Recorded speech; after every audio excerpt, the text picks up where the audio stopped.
Picture Rome in the 1st century AD, the most powerful city on earth, built on an invisible foundation that almost no one discusses. An estimated 1 in 3 people in the Italian peninsula were enslaved. Slaves built the aqueducts, cooked the senators' meals, taught the children of the wealthy, rode the warships. They had no legal standing, no right to refuse, no protection from violence. A master could do virtually anything to his slave and face no consequence under Roman law. Into this world, sometime around 50 AD, a boy was born in Hierapolis, a provincial city in what is now western Turkey, to a slave woman. His name was Epictetus, a Greek word that simply means acquired, a name given to a possession, not a person. He grew up knowing that his entire existence, his labor, his time, even his body, belonged to someone else. And from this beginning, he would build a philosophy that 2,000 years later still changes how people think about freedom, suffering, and what it actually means to be a human being.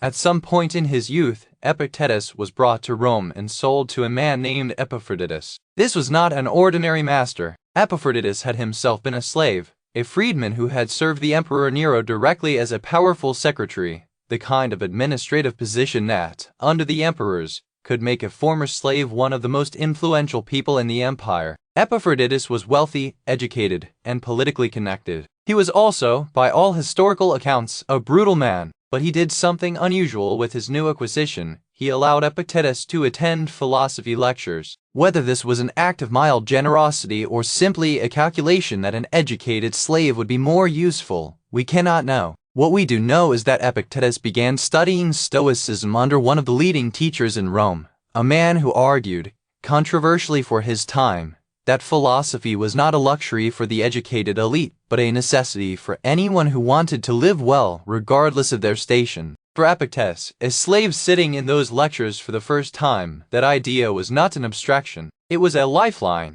There is a story about Epictetus that has been repeated across centuries, and even if it has grown in the telling, it captures something essential about how he came to understand freedom. Epictetus, for reasons lost to history, decided one day to twist Epictetus's leg, a cruel demonstration of ownership, or perhaps simple sadism. Epictetus, according to the story, said calmly, "You will break it." His master continued twisting. Epictetus said, "Did I not tell you that you would break it?" His leg was broken. He showed no anger, no despair. This story, whether literal or legendary, circulated in antiquity and became famous precisely because of what it illustrated, that Epictetus had found, even under physical pain, a place inside himself that his master could not reach. He could break the leg. He could not break the man's relationship with his own mind. That distinction, between what can be taken from you and what cannot, would become the single organizing idea of everything Epictetus ever taught. The Stoics before Epictetus had developed the idea of the dichotomy of control, the division between what is up to us and what is not up to us. But Epictetus, living it rather than theorizing it, gave the idea a weight it had not previously carried. In the lectures later recorded by his student Dorian, Epictetus returns to this distinction almost obsessively, with the urgency of a man who has tested it under conditions no armchair philosopher would choose. He names the things that are not in our control: our bodies, our reputations, our wealth, what other people think of us, what happens to us externally. And he names the one thing that is in our control: our faculty of judgment, the way we respond to what happens to us, the values we choose to uphold, the intentions we hold in our minds. A master can chain your body. He cannot chain your response to being chained. That response, that interior stance toward circumstance, was what Epictetus called your hegemonikon, your ruling faculty, your essential self. And he argued, with the force of personal experience, that it was inviolable. Not because the world could not hurt you. It obviously could, but because the hurt only becomes ruin if you consent to it with your own judgment. At some point, historians are uncertain of exactly when, Epictetus was freed. We do not know why Epictetus freed him, whether it was voluntary, required by some circumstance, or simply the natural end of a period of servitude. What we know is that Epictetus emerged from slavery not bitter, not broken,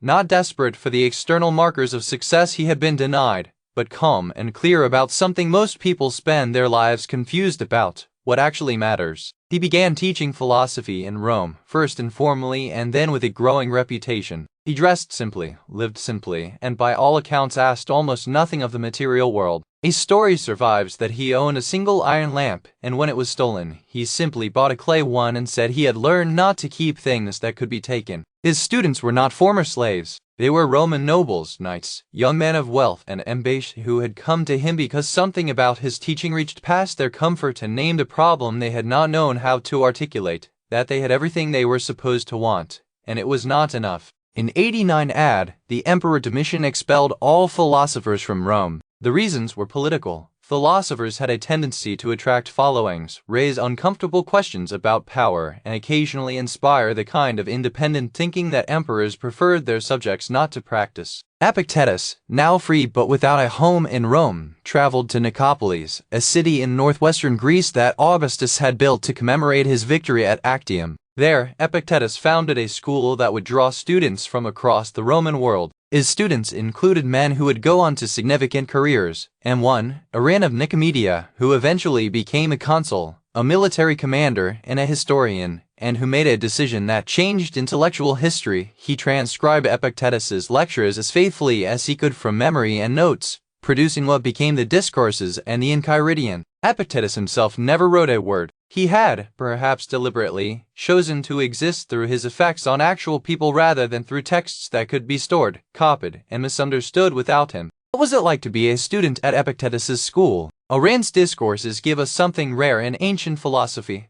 Not polished treatises but the texture of actual teaching, including the moments where Epictetus lost patience, pushed back hard, and told his students things they did not want to hear. He had no interest in students who came to philosophy as an intellectual exercise, collecting arguments like decorative objects. He told them directly, "You do not come here to learn what the Stoics said about virtue. You come here to stop suffering needlessly, to stop being a slave to your appetites and fears, to actually become a better human being. If you leave here only able to quote philosophers more fluently, you have wasted your time and mine." He was relentless in forcing students to examine the gap between what they claimed to believe and how they actually behaved. A student who said he understood that external things were indifferent, that health, wealth, and reputation were not truly good or bad, Epictetus would ask, "Then why did you lose your temper when your slave broke your cup?" The question was not cruel. It was surgical. The Enchiridion, the word means handbook or manual, something you keep close at hand, opens with one of the most famous sentences in the history of philosophy. Some things are in our control and others not. In 81 short chapters, Arian compressed the essential Epictetan teaching into a text that could be read in an afternoon. It tells you to distinguish, always, between what depends on you and what does not. It tells you that other people's opinions, the body's health, the weather of circumstance, these are materials, not masters. It tells you that if you are in pain, it is not the thing that pains you, but your judgment about it. This sounds, on first encounter, like a clever technique for emotional detachment, but Epictetus was not teaching numbness. He was teaching something more radical, that genuine care for the world,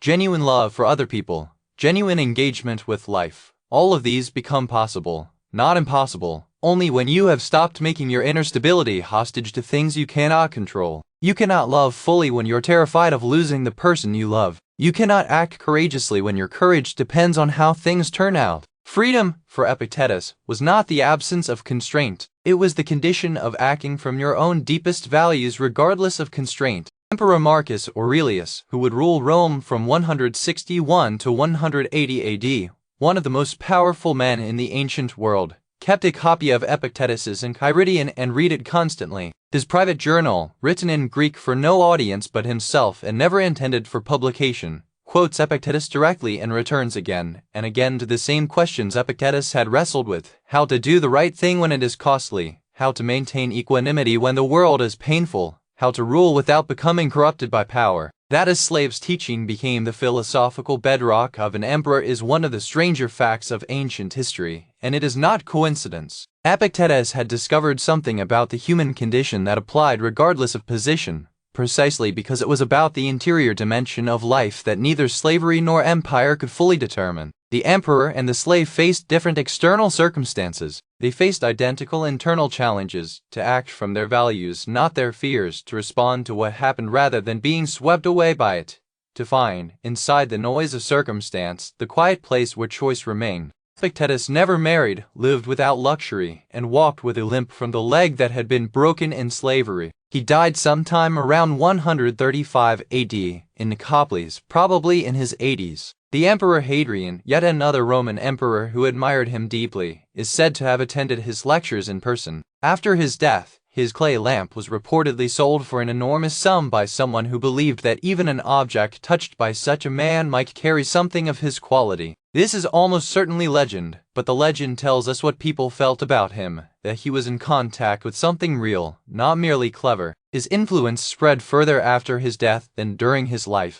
Centuries later, Renaissance humanists rediscovered the Enchiridion and translated it across Europe. In the 20th century, American prisoners of war held in North Vietnam reported that the Enchiridion, sometimes memorized because they had no physical copy, gave them a framework for surviving conditions designed to break them. A slave's philosophy proved durable enough for emperors, early Christians, Renaissance scholars, and prisoners of war across 2,000 years. Here is the critical distinction that makes Epictetus' teaching more than a self-help technique. He was not telling you to stop caring about outcomes. He was telling you to care about outcomes correctly. A parent who loves a child will still grieve if something happens to that child. Epictetus acknowledged this without flinching. But there is a difference between grief that honors love and grief that becomes a permanent collapse, a permanent accusation against a world that did not cooperate. The Stoic practice is not the elimination of emotion, but the refusal to let circumstance be the final word on your interior condition. And this matters practically because most suffering, not all, but most, comes not from events themselves but from the story we tell about what those events mean about us, about life, about whether the future is now close. Epictetus had learned this at the extreme end. As a slave, if he had made his freedom contingent on his external circumstances, he would have had no freedom at all. Instead, he found what could not be owned, and he lived from there.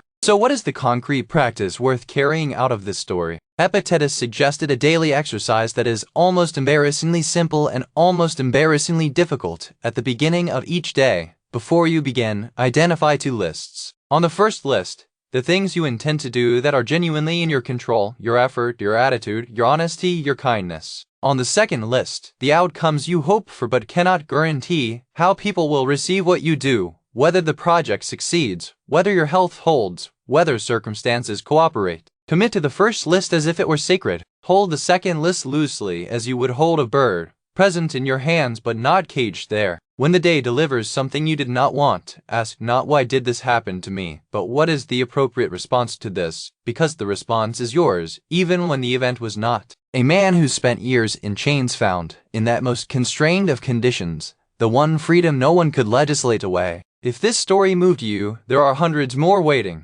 Ancient Wisdom Daily explores a new philosopher every week. Subscribe and join our community of seekers.